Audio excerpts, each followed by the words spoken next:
Y que tiene que ver con uno de los temas de actualidad profunda en la vida social en la Argentina, la posibilidad de reformar o no la justicia. Ayer tuvimos una nota muy interesante. Sí, nos preguntamos si el derecho es de derecha, por ejemplo, en la Argentina, en los actuales términos.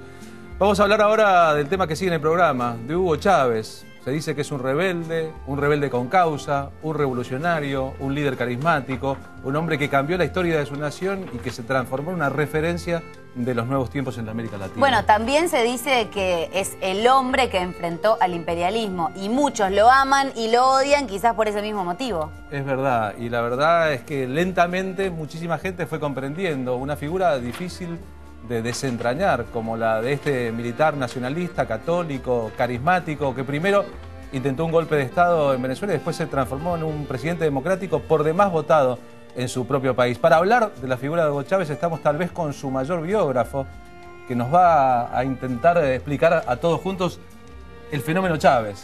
Un fuerte aplauso para recibirlo a él. Modesto Guerrero viene a hablarnos de su libro, que aquí tenemos, este libro que cuenta la historia de Hugo Chávez. Se llama Chávez, el hombre que desafió la historia. Es correcto. Buen libro, buen color. Además, rojo rojito. Además lo leyó Hugo Chávez, que es un detalle importante, y después de haberlo leído, Hugo Chávez hizo un comentario elogioso. Que está en la contratapa, sí. ¿Qué dijo Chávez? En realidad hizo 7 comentarios, 4 en Aló Presidente, 3 en actos de masas, 2 y 1 ante un congreso de mujeres con 5.000 mujeres que no entendieron cuando él dijo lo que yo dije en el libro. Que a Chávez, a Chávez lo criaron 3 generaciones, lo criaron mujeres sin padres y sus abuelas lo llenaron de fantasmas. Y fantasmas en literatura son las creaciones, las inspiraciones. Y las mujeres que estaban ahí pitaron al autor que dijo que a Chávez lo llenaron de fantasmas. Claro, porque no comprendieron tu término quizás más literario, más poético claro, que... Y no puedes llenar de fantasma a un presidente. Bueno, es difícil saber qué es exactamente la patria. Para algunos es una dimensión geográfica. No existe la matria, entonces es un problema. Claro, para otros es la lengua, para otros tal vez sea la infancia. Sí. Y para otros es la memoria. Pero vos situás el tema del análisis de la personalidad de Chávez bastante en el análisis de su infancia, de este mundo de un chico criado por mujeres, por ejemplo. Sí. 3 generaciones de mujeres sin padres o casi sin padres se sucedieron en su historia, en su genealogía, hasta que llegó él o ellos, sus hermanos, y cortaron esa línea histórica de familia criada por mujeres. Los hombres se iban. ¿Por qué te llamó tanto la atención eso, digamos, en la personalidad que vos después viste forjada, no? Porque está presente en cada acto importante de su vida pública. Está ahí metida. Entonces no es posible comprender al ser humano del presente sin esas marcas o mandatos que tiene de su infancia, de su adolescencia. Cuando hablamos de Chávez hablamos al hombre que desafió en público al presidente de Estados Unidos diciendo que olía a azufre cuando lo tenía cerca, o que hizo irritar al rey de España, que una vez quiso hacerlo callar por la fuerza, como si todavía América Latina fuera una colonia. Vamos a meternos con imágenes en un momento impresionante de la vida política de Chávez. Hace casi 11 años, en abril de 2002, Chávez sufrió un golpe de Estado de manos de militares, de sectores políticos y económicos bastante aliados a Estados Unidos y con los medios de comunicación hegemónicos de Venezuela jugando a favor del golpe. Pasaron cosas en aquel momento como estas. El 11 de abril de 2002 se produce el golpe de Estado organizado y ejecutado por medios de comunicación, militares, empresarios y purpurados que secuestran al presidente Chávez al negarse a firmar su renuncia. Tras 2 días de movilizaciones populares en las calles de todo el país, es rescatado por el ejército leal y restituido en el poder. Lo primero y más importante que digo a todos los venezolanos es que vuelvan a sus casas, que vuelva la calma. Oye, no se dejen envenenar. No permitan que los envenenen con tantas cosas y tantas mentiras.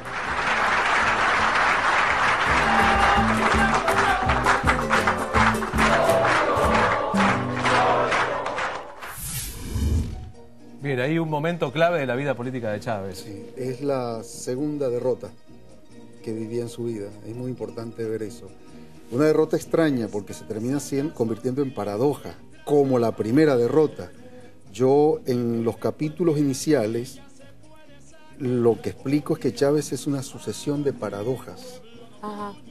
Esa es una paradoja. Fue derrotado en un golpe de Estado. 47 horas lo sacaron del poder. Estuvo detenido. Estuvo preso, detenido y desaparecido. 47 horas. Y en esas 47 horas terminó dando vuelta un golpe como nunca en la historia de 345 golpes en América Latina había ocurrido. O sea, ¿él revirtió un golpe de Estado? No, él no, la gente. Él estaba en una isla. Claro, él estaba en una isla. Sus fieles, por decirlo de alguna manera. En la isla ¿no? La Orchila, claro, donde estuvo Perón no recluido, sino en festicholas con Marcos Pérez Jiménez y María Estela de Perón, por allá en el año 57. Se dice que en algún momento Chávez pensó en quitarse la vida en ese momento y que hubo una llamada telefónica de Fidel Castro diciéndole: ¿vos tenés que salir adelante de esto? No, lo que pasó fue que él quería resistir con un sector del gobierno que apoyaba resistir. Al final él cambió de posición, de opinión, y dijo: no resistamos, me entrego, y se entregó. Que para mí fue un error, pero eso lo decidió él, yo se lo respeto. Y otro sector del gobierno... ¿Pero por qué fue un error? Si en definitiva no le salió mal, digo, a la larga. Le salió con suerte. Con suerte, claro. Porque si la gente no se le va...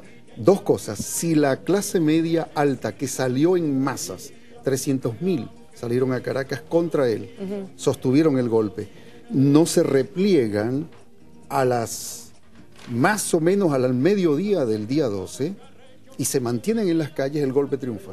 Claro. Y Chávez no habría vuelto. Si las masas chavistas no se insurreccionan cuando las masas de derecha se repliegan, Chávez no habría vuelto. Entonces él no actuó, él estaba en una isla, ni se enteraba de lo que ocurría. Para la política argentina también fue importante la cumbre del ALCA, en Mar del Plata, donde 2005. Chávez pronuncia en un estadio rodeado de figuras, inclusive Diego Armando Maradona. En ese momento estaba Manu Chao en Mar del Plata, estaba el cineasta Emil Kusturica, que después lo mostraría en una película, estaba Bush, estaba toda la crema de la política latinoamericana y también mucha gente de militancia izquierda, incluyendo a Luis Delía y Eve de Bonafini, su famosa frase de Alca al carajo. ¿Tenemos imágenes de ese momento de Chávez pronunciando la frase de Alca al carajo? Porque ese es un momento en que mucha gente en Argentina, vamos a ver ahora, descubre a Chávez como algo más que el militar nacionalista católico de un ejército de izquierda de Venezuela. Hugo Chávez en la Cumbre de los Pueblos, celebrada en Mar del Plata en 2005. En un estadio lleno de personas, se enterró definitivamente el proyecto del ALCA impulsado por George Bush. La tumba del ALCA. Vamos a decirlo. ALCA, ALCA, al carajo. ALCA, ALCA, al carajo.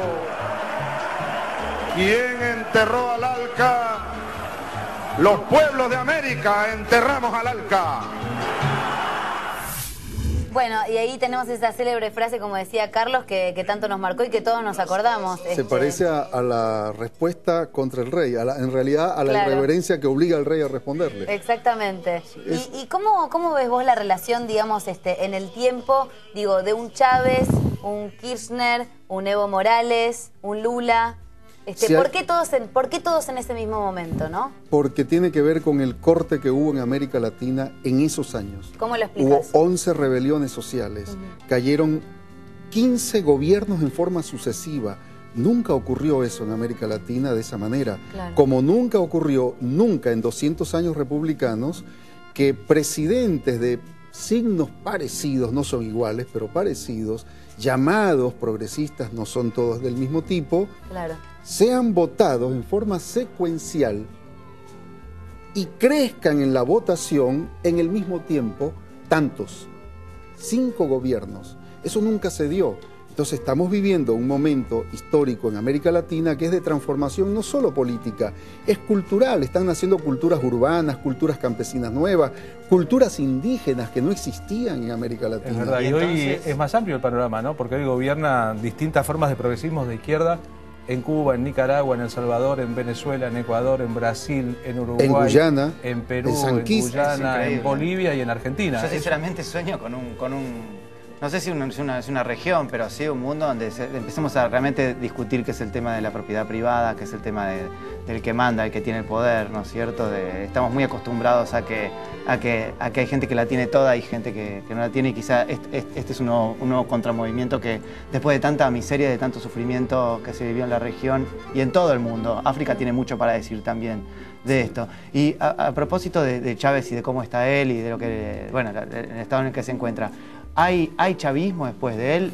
Ya digamos, se termina Chávez y se termina este movimiento o tiene un seguimiento esto, va por algún camino? Esa es una pregunta clave. El lunes entregué a una imprenta, a una editorial, un libro dedicado a eso. Bien, rico. Porque es la pregunta clave. Claro. Siempre hubo movimientos que luego desaparecieron como movimiento. Desaparece el líder, desaparece el movimiento. Claro, más son tan fuertes que siempre hay como una resistencia. Existió también un peronismo sin Perón. Sí, correcto. Y Exacto. hubo un cardenismo sin Cárdenas. Pero fíjate el peronismo sin Perón cómo se desarmó primero y fuimos engañados por un peronismo que no era tal, ¿no es Claro. cierto? Sí, es verdad, pero bueno, la Qué miedo. pregunta al biógrafo. Es complicado. No hay manera de saber hoy si va a haber chavismo sin Chávez. No hay manera de Él saberlo. no tiene armado una estrategia para continuar, digamos, una herencia, una especie de... Ya sabemos que el heredero político es Nicolás Maduro. A nivel institucional. Entonces, ¿qué es lo que se puede calcular? ¿Qué es a lo que dedico ese libro? El libro que entregué a la imprenta esta semana. Se puede calcular o prever que en Venezuela puede haber un chavismo sin Chávez, con Chávez enfermo o con Chávez desaparecido. ¿Por qué? Porque ahí se produjo un fenómeno que nunca ocurrió en América Latina, y que es una cosa extrañísima. Siempre los líderes pesados, de personalidades fuertes, tuvieron apoyo en las Fuerzas Armadas y en aparatos sindicales, o la iglesia o sin la iglesia. Claro. En Venezuela es una curiosidad histórica.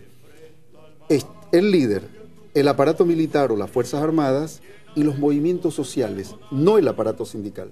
O sea, la gente y no los burócratas. Los movimientos sociales, 17 movimientos sociales, que todos están disciplinados y ordenados detrás de una sola idea, aunque tengan opiniones cada una por su lado. Pero todos pero siguen una sola línea. No hay contradicción en eso. No hay el desastre que se produjo, por ejemplo, acá, al morir Perón, o antes, incluso antes, se cayeron a tiros entre peronistas. O después del 55, habían 16 fracciones en el peronismo, corrientes distintas, separadas. Claro. Pero eso es propio de la derrota. Toda derrota produce eso. ¿Cuál es la diferencia en el caso de Venezuela? Que si Chávez muriera, suponte es una posibilidad biológica y más probable en su condición clínica, si Chávez desapareciera, no hay una derrota que provoque un desastre o un desmembramiento en el chavismo. No hay, decís vos. No hay. ¿Cuál es la derrota? No hay una derrota. Los movimientos siempre se desmembraron, el sandidismo, todos, porque fueron derrotados. En algún punto surgió una derrota. El chavismo acaba de ganar una elección con el 54% y si hubiera Y a los 11 días ganó las gobernaciones. Casi todos los distritos, salvo dos, ¿no? Salvo dos. La verdad que ha sido esclarecedor que estés aquí con nosotros. Felicitaciones por la reedición de tu libro y por el próximo que mandaste a imprenta. Seguiremos charlando sobre esto. Y Sol Rosales tiene una nueva actualización para nosotros. Sí, una que tiene que ver con la violencia en el fútbol y con el enfrentamiento entre barras. Murió uno de los hinchas de Tigre que fue baleado el domingo. Adrián Alejandro Velázquez era uno de los 3 hinchas que fue baleado en este enfrentamiento entre facciones opuestas de la hinchada de Tigre. Murió hoy en el hospital de San Fernando, es una información del día de hoy y que tiene que ver con los otros 2 que quedaron internados y este que ha fallecido. Bien, ¿qué hora es, señor Pulpo? Son las 19:42, Carlos. Venimos de una noticia que tendría que ver con el deporte, aunque es pura violencia y accionar de barras bravas contra el deporte. En 3 minutos entonces empieza en Guayaquil el partido de Boca y Barcelona. Perfecto. Así es, 3 minutos, a las 45. Vamos, Boquita, todavía. Informe. Boca.